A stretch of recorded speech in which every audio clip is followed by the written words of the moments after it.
Efésios capítulo 5. Vamos ler a partir do verso 1.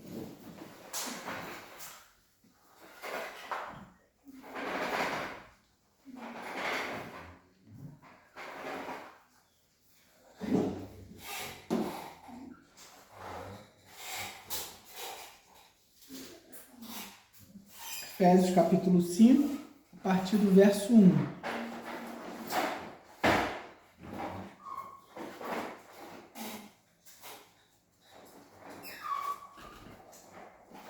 Vamos atentar à leitura da palavra do Senhor. Diz assim: Sede, pois, imitadores de Deus, como filhos amados, e andai em amor, como também Cristo nos amou, e se entregou a si mesmo por nós, como oferta e sacrifício a Deus, em aroma suave. Mas a impudicícia e toda sorte de impureza ou cobiça nem sequer se nomeie entre vós, como convém a santos, nem conversação torpe, nem palavras vãs ou chocarrices, coisas essas inconvenientes, antes, pelo contrário, ações de graças. Sabei, pois, isto: nenhum incontinente, ou impuro, ou avarento que é idólatra tem herança no reino de Cristo e de Deus. Ninguém vos engane com palavras vãs, porque por essas coisas vem a ira de Deus sobre os filhos da desobediência. Portanto, não sejais praticantes com eles, pois outrora éreis trevas. Porém agora sois luz no Senhor.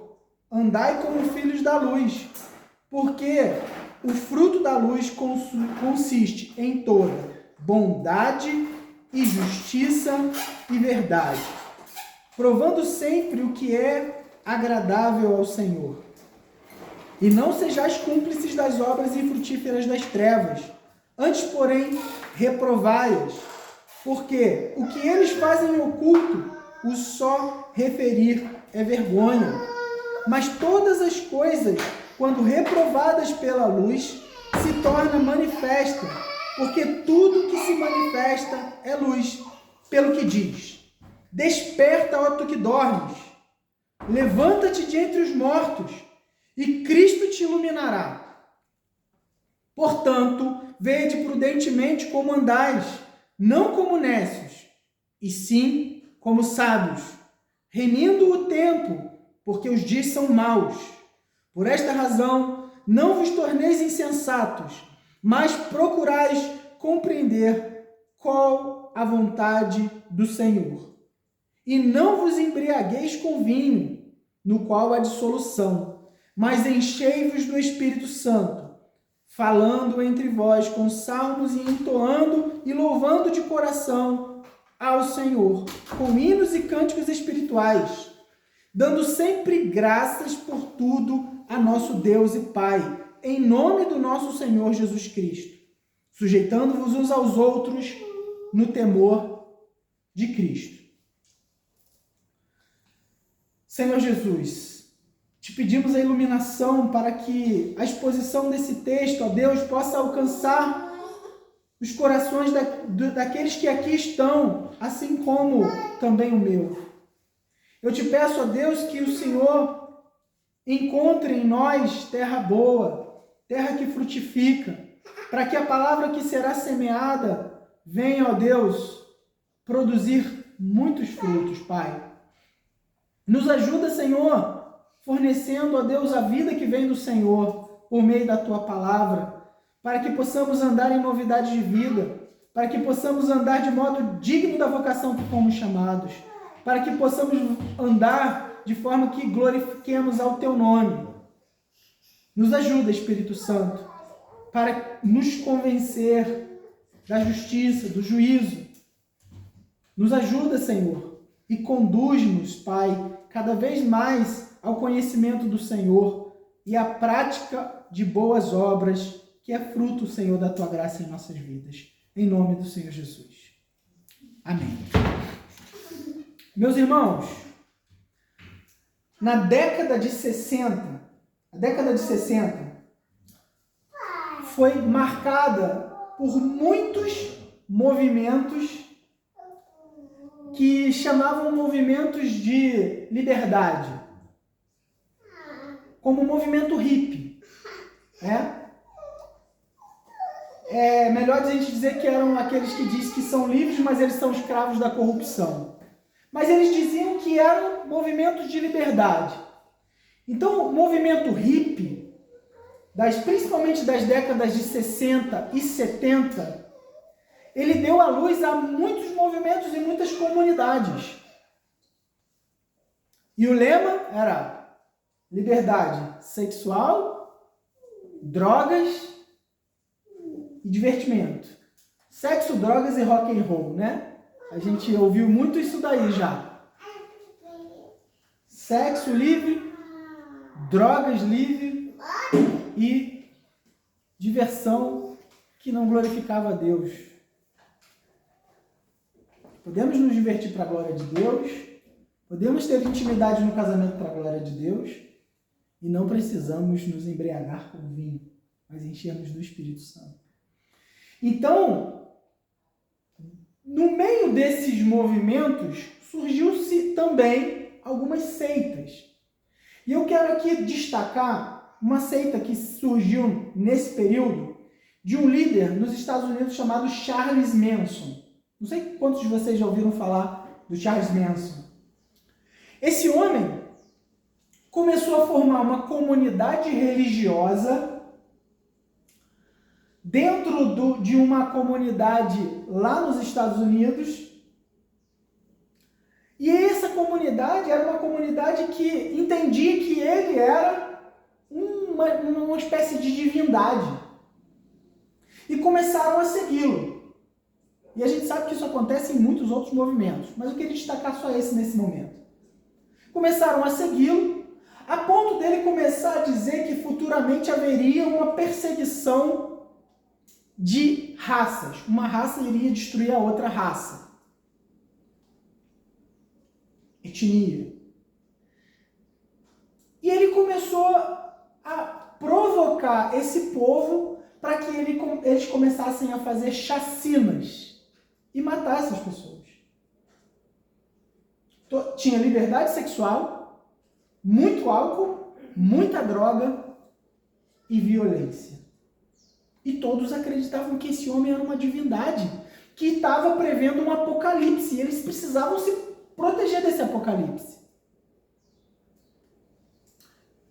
E muitas das vezes conduzem as pessoas até o ponto de levar essas pessoas ao suicídio.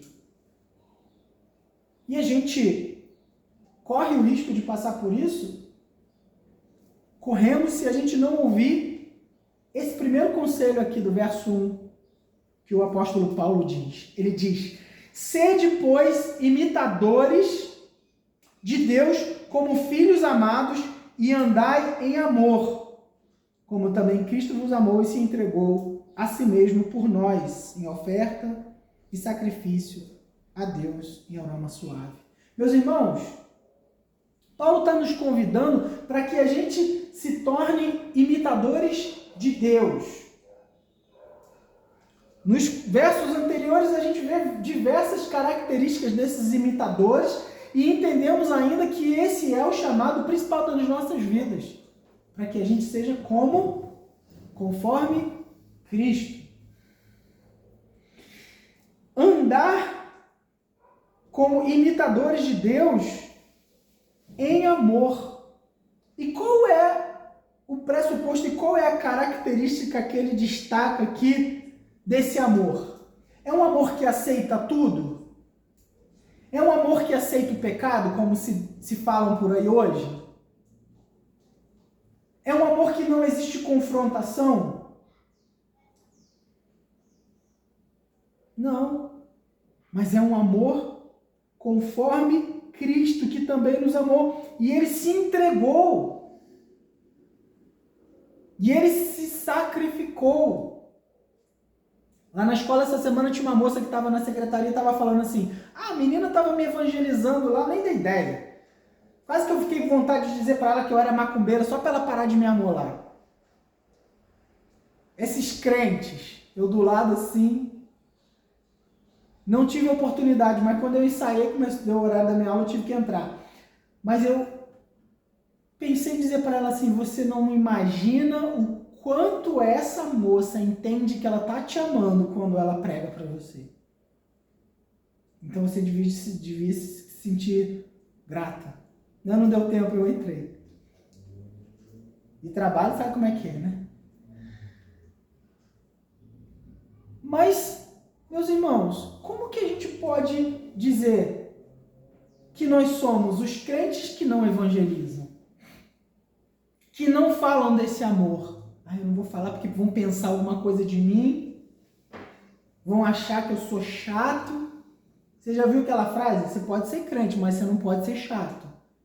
Meus irmãos, se você é crente e se o que está te caracterizando como ser chato é porque você está insistindo para que uma pessoa venha à igreja e ouça o evangelho, ou abra o coração para receber a Cristo, continue sendo chato. Podemos continuar sendo chato nesse sentido. O sacrifício de Jesus na cruz foi um sacrifício que nos deu a possibilidade de poder ter acesso a Ele. Como a gente vê lá no Evangelho de Marcos, o véu foi rasgado de cima a baixo. O véu foi rasgado do alto a baixo, porque o que ele está querendo dizer ali? Deus abriu esse caminho. E como nós que experimentamos essa doce notícia,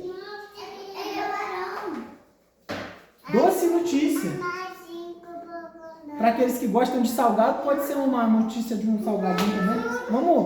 Vamos pensar naquilo que é bom, naquilo que dá prazer para a gente. É uma doce notícia, algo bom.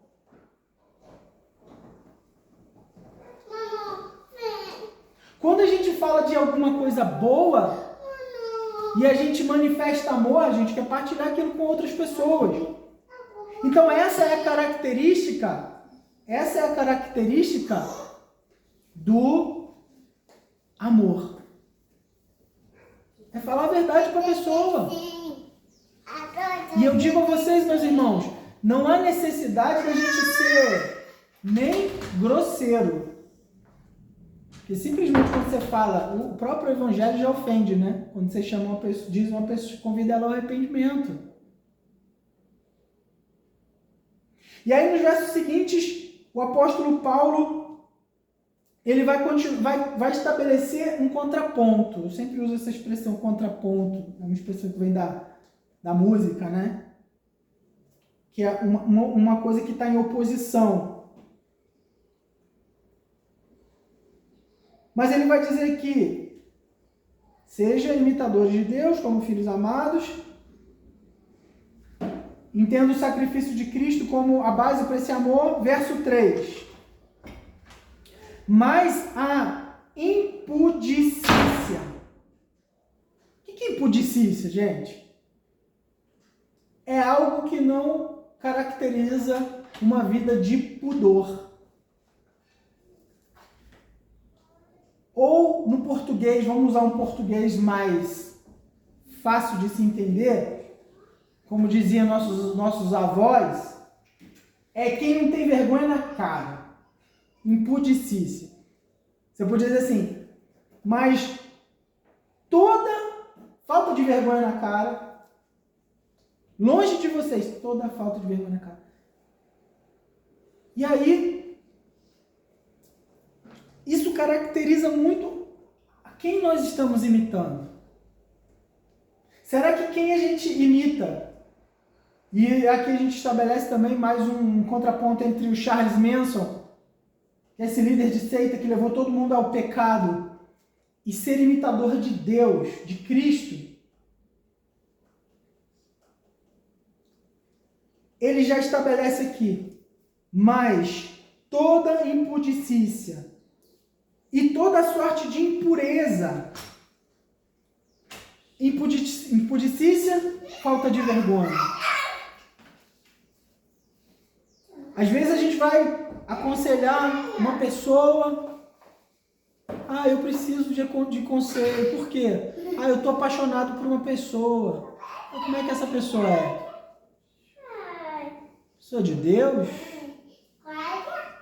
É uma pessoa que teme ao Senhor. É uma pessoa de Deus. Só que só tem um problema. Qual é o problema dela? Ela é casada. Falta de vergonha. Falta de vergonha. Não devia nem entrar isso na mente da pessoa. A pessoa está ali, apaixonada por uma pessoa casada. Falta de vergonha, impudicícia.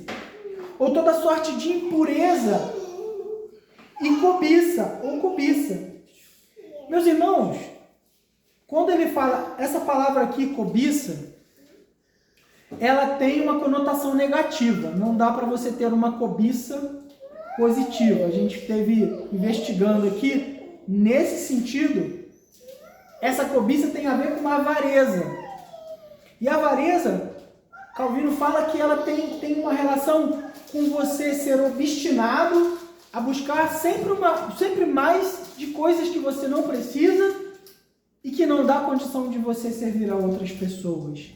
Como diz no capítulo anterior, que ele fala que aquele que roubava, não roube mais, mas trabalhe com as suas próprias mãos. Para quê? Para enriquecer? Para quê? Para ter 3 casas na praia? Não, para ter como atender o necessitado. E se você tem mais do que você necessita e o outro não tem, que a Bíblia fala, meus irmãos, que aquele que pode fazer o bem e não faz está pecando. E isso eu não estou falando daquele que trabalhou a vida inteira, o outro foi vagabundo a vida inteira e não conseguiu nada. Não é isso não. Estou falando de necessidade real. Que necessidades reais existem. Então essa avareza, essa cobiça desnecessária. Eu já vi muitos pais educando seus filhos dizendo assim: você precisa ser o melhor. É diferente quando você diz: você precisa fazer o melhor. Pode ser que quando você faça o melhor, por exemplo, no seu trabalho, você esteja entre as pessoas que vão ser os melhores, que se dedicam mais, você realmente vai ter um destaque. Mas quando ele fala: você precisa ser o melhor, se a pessoa tem um conceito de que os fins justificam os meios, ela pode cobiçar alguma coisa que não vai ser dela.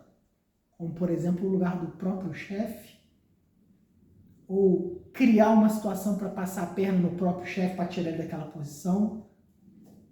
Então essa é a cobiça, essa é aquilo que tem relação com o pecado, mas aqui está sendo bem claro, isso tem a ver com riqueza. E a Bíblia fala, Judas se perdeu por causa de dinheiro, ele entregou Cristo por dinheiro, moedas de prata. Sabe quem fez isso também? Já estavam com ciúme querendo matar o irmão e venderam ele? Os irmãos de José.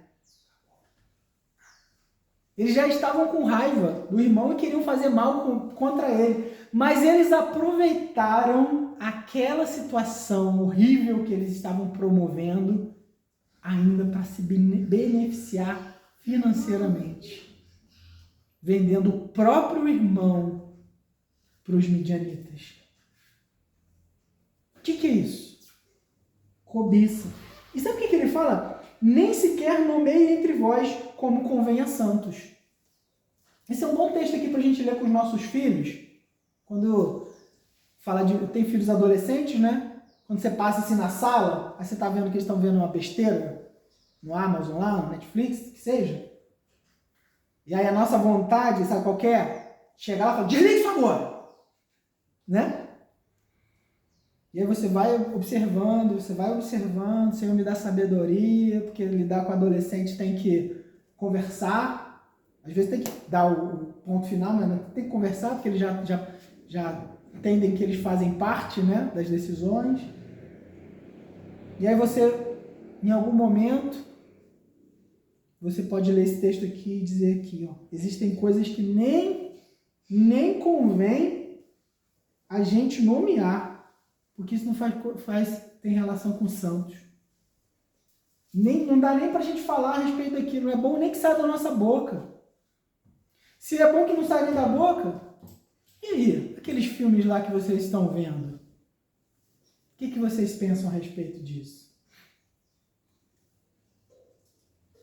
O que vocês acham a respeito do que aconteceu naquele filme? Tem a ver com o que está aqui? Você pode falar 1000 vezes, meu irmão. Não faz, não faz, não faz, não faz, não faz. Mas quando a palavra do Senhor ela vem para nos convencer, é diferente. E ele diz, nem conversação torpe, nem palavras vãs ou chocarrices, coisas essas inconvenientes, antes, pelo contrário, ações de graça. Palavra torpe, palavra que não tem necessidade, palavra fútil, palavra que não vai produzir absolutamente nada. Além disso, essas palavras podem ser palavras de baixo calão, que são aquelas palavras que a gente sempre avalia, né? A gente tem coragem de falar isso na frente da nossa bisavó? Depende da bisavó também, né? A gente tem coragem de falar isso perto de uma criança? Palavra torpe. Nem palavras vãs. Palavra vã. O sujeito está falando uma coisa não edifica em coisa nenhuma. Ou chocarrice. Sabe o que é chocarrice? Piadas ofensivas. Piadas que ofendem, imorais. Às vezes a gente faz alguma brincadeira. A gente tem que tomar cuidado, muito cuidado com brincadeiras, né? Mas existem chocarrices, aquelas palavras, aquelas piadas de duplo sentido. Ele diz, essas coisas são inconvenientes. Pelo contrário, que nós temos que fazer? Ações de graça. Gente, o dia está muito bonito, louvado seja o Senhor. Gente, graças a Deus, hoje nós vamos estar juntos aqui no culto. Gente, foi difícil no trabalho, mas Deus me deu força, louvado seja Deus. Tantas coisas difíceis, mas ainda temos isso, louvado seja o Senhor. Ações de graças. Sabei pois isto, nenhum incontinente é que não tem aquela consistência, ou impuro, pensamentos impuros, atitudes impuras, ou avarento, que é o que a gente já falou, que é idólatra. Por que o avarento é idólatra? Porque o Deus dele é Mamon. Jesus fala sobre isso. Mamon é o dinheiro. O Deus dele é o dinheiro. O dinheiro deve nos servir, não nos governar. Se ele nos governa, ele é um ídolo. Por isso que ele chama que a avareza é idolatria. Todos esses têm herança no reino de Cristo. Não tem herança nenhum, incontinente, ou impuro, ou avarento, ou idólatra. Tem herança no reino de Cristo e Deus. Não fazem parte. E a gente tem que entender que o reino de Cristo é já e ainda não. Ele começa aqui, ele não se concluiu ainda. O reino de Cristo é chegado. Então eles não fazem parte desse reino. Ninguém vos engane com palavras vãs, porque por essas coisas vem a ira de Deus sobre os filhos da desobediência. Palavras vãs. Às vezes que contam, que falam a ponto de querer convencer você disso tudo aqui. Eu estava conversando com o Michele agora no carro. Lá em São Paulo, não sei se aqui tem, mas lá em São Paulo tem muito bloco de carnaval gospel evangélico. Então você tem a escola de samba Unidos não sei o que, Unidos não sei o que, Marquês não sei o que. E aí você tem, sei lá como é que é o nome, mas tem lá a escola de samba. E aí o sujeito está lá participando de tudo aquilo. Qual o fruto disso? Ah, eu quero me fazer louco para ganhar os loucos. Não é, está interpretando mal o texto. Não é isso que Paulo queria dizer. Analisa o contexto do texto. Ah, eu preciso me fazer louco para ganhar os loucos. Não é isso. Ah, eu sou um cara da missão urbana. Tem seus limites. E aí sabe o que acontece, meus irmãos? Esses movimentos, quando eles recebem uma crítica de uma igreja bíblica, eles começam a dizer que nós somos fundamentalistas, que nós somos fariseus, que nós estamos atrapalhando o avanço do reino de Deus. E aí eles se unem, olha só, se unem ao diabo para dizer que a gente está julgando eles. Você está julgando, você está me julgando. Você está me julgando porque eu faço isso, eu faço aquilo. Meus irmãos, nós podemos julgar de acordo com a palavra do Senhor. Quando nós estiramos, se temos uma trave no olho, não tem que julgar. Mas julgamos segundo a palavra do Senhor. E ele diz, é por isso que vem a ira de Deus. Poucas pessoas falam sobre a ira de Deus. E essa ira vem sobre os filhos da desobediência. Então, não é isso que a gente deve imitar. Portanto, não sejais participantes. Não participe, está claro aqui, gente. Participante. Pois outrora erais trevas, agora sois luz no Senhor. Andai como filhos da luz. Então, treva é aquele que está na escuridão. Aqueles que se embriagam é de noite que se embriagam. E não se associem com eles, mas como filhos da luz. No Senhor, andai assim. Agora, presta atenção nisso aqui. Aliás, presta atenção em tudo, mas isso aqui, em destaque. Qual é o fruto da luz? Bondade, justiça e verdade. Bondade, justiça e verdade. E eu digo a vocês, meu irmão, parece que está na moda agora exatamente o contrário de tudo isso aqui. Da bondade, da justiça e da verdade.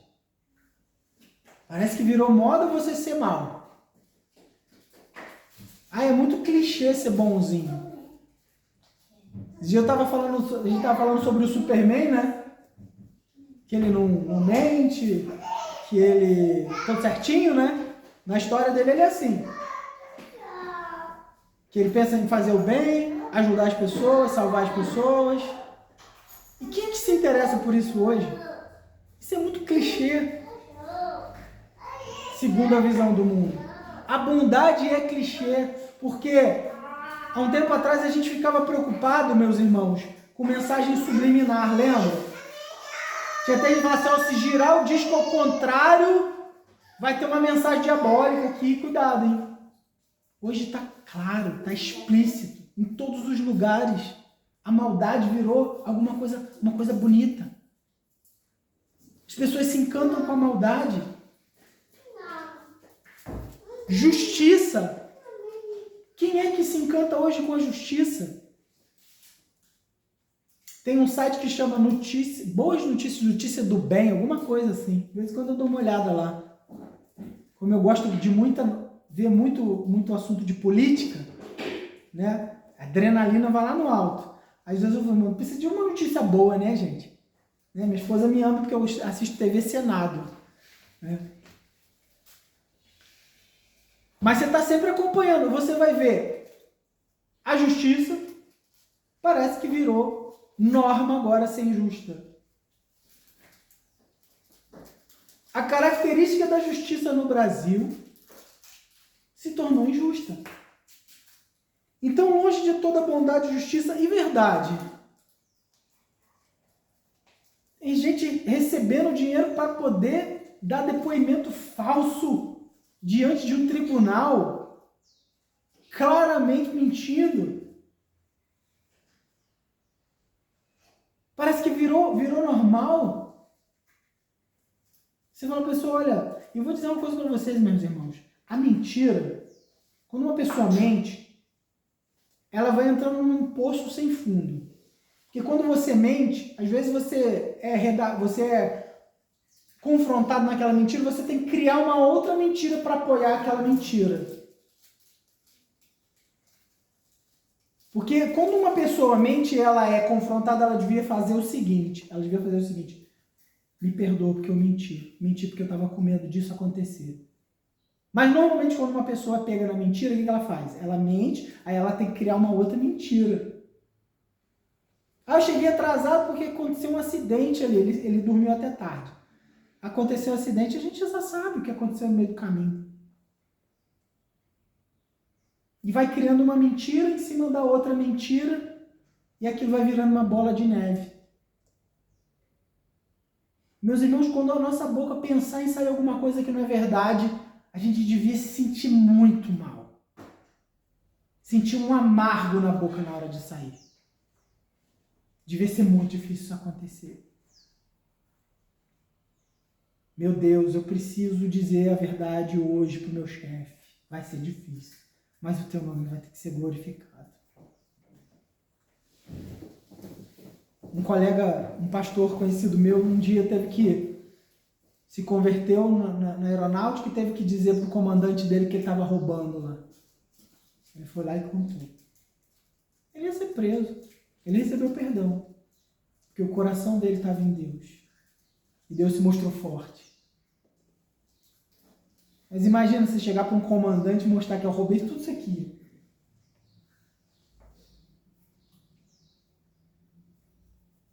Mas muitas vezes quando as pessoas são confrontadas, elas para ela manter aquela boa imagem, elas preferem mentir. Bondade, justiça e verdade, provando sempre o que é agradável ao Senhor. E não sejais cúmplices das obras infrutíferas das trevas, antes, porém, reprovai-as. O que é ser cúmplice? É participar e, tipo assim, tá tudo bem, gente. A consciência dele tá ali, mas eu vou ter que, bom, tô aqui, não vou participar disso. Não vou participar disso. Eu recordo uma vez, quando eu trabalhava como auditor, pensa, meu irmão, trabalhar como auditor. Aí tinha o grupo dos auditores. Quando eu entrei no grupo, eles começaram a botar todo tipo de pornografia. Mas lá tinha os melhores contratos. Aí eu saí do grupo. Eu falei, eu vou ganhar menos, porque eles sabem dos contratos. E tá aqui tudo no grupo, mas eles fizeram de propósito. Entrei no grupo, eles botaram tudo, o dia inteiro, só aquilo. Eu fui sair. Primeiro eu já saí. E depois eles ficaram rindo. E fora outras coisas que a gente tem que se manter longe.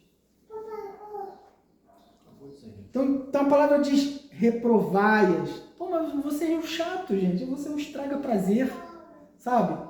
Todo mundo planejou fazer isso aqui, tá tudo errado. Eu vou ser um chatão para estragar o prazer deles? Já viu aquele cara que se chama estraga-prazer? Somos nós. Até dizem que os puritanos, né, diziam os ímpios no período dos puritanos, até porque o puritano, esse apelido é um apelido jocoso, né? Que eram os puros, né? Os puritanos, diziam para ele assim, todas as vezes que alguém tenta se divertir, aparece alguém puritano para poder atrapalhar a gente. O próprio Calvino, ele mandava buscar em casa, para que as pessoas pudessem estar no culto. Não permitia bagunça em Genebra. Até que ele foi botado para fora de Genebra por conta disso. Depois Genebra se tornou um lugar tão bagunçado que pediu para o Calvino voltar. Mas ele diz para que a gente possa se reprovar as obras da luz. Sabe por quê, meus irmãos? Mas todas as coisas, quando reprovadas pela luz, se tornam manifestas. Esse é o verso 13. Porque tudo que se manifesta é luz. Presta atenção, se alguém está na escuridão, ela não consegue enxergar a condição que ela está vivendo. Se está escuro e eu estou sujo, como que eu vou me lavar? Se eu estou no escuro e tem ratos próximo de mim, como que eu vou enxergar para enxotar os ratos? Se eu estou no escuro e eu preciso limpar a minha casa, como que eu vou limpar a casa no escuro? Então, tudo que se manifesta, que é reprovado pela luz, ele se manifesta. E ele diz aqui, pelo que diz, desperta tu que dormes, levanta-te entre os mortos, verso 14, Cristo te iluminará. A luz de Cristo vem sobre a vida do sujeito, ilumina, e ele que estava cego começa a enxergar, que estava na escuridão começa a ver. Portanto, meus irmãos, vede prudentemente como andais, não como nécios, não é ser um ignorante, mas sim como sábios, remindo o tempo porque os dias são maus. Remindo o tempo porque os dias são maus. Remir o tempo é importante. Agora, remir o tempo quando os dias são maus é mais importante ainda. Se você, a tendência do sujeito é ficar mais no celular, e quando eu falo ficar mais no celular, não é... A gente fica, às vezes, sem necessidade, fazendo nada. Tem gente que fica no celular rodando TikTok para cima. Estou falando fazendo devocional, fazendo marketing para o trabalho, não é isso não. O sujeito está ali o dia inteiro. Os tempos são maus, você fica ali vendo um monte de besteira. Então o que você precisa fazer? Vamos remir o tempo. Aproveitar isso tudo aqui para a gente fazer alguma coisa que produza algum bem. Os dias são maus, então a gente precisa aproveitar ao máximo o tempo.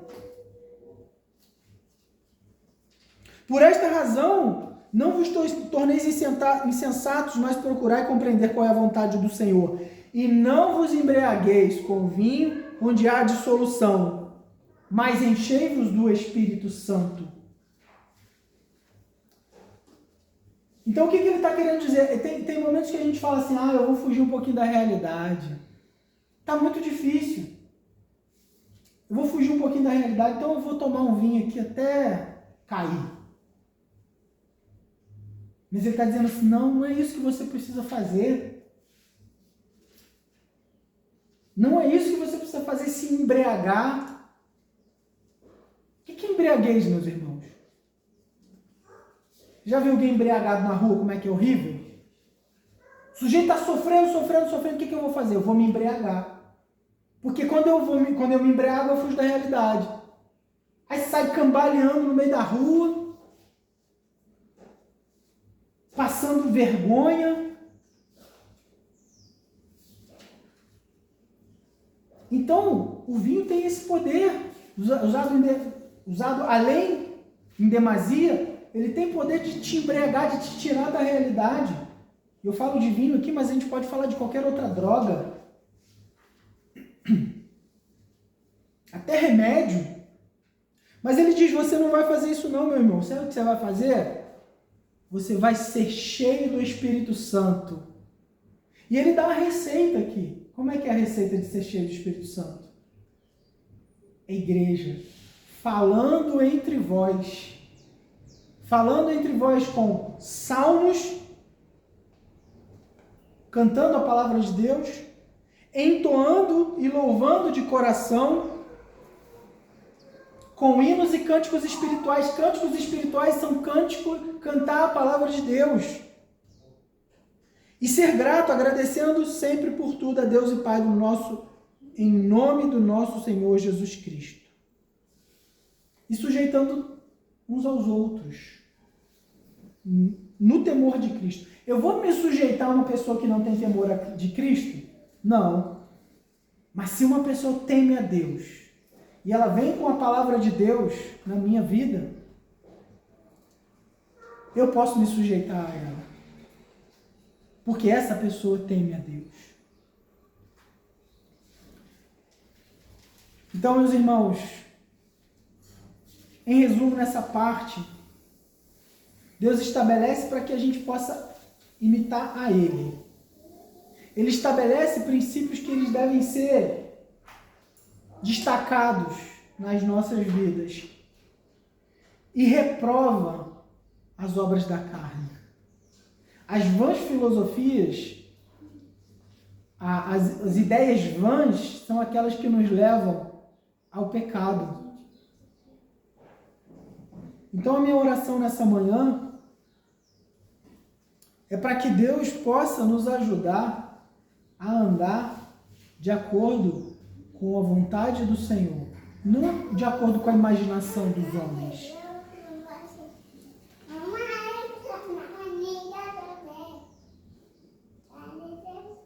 Quero convidar a você para que a gente possa orar nesse momento.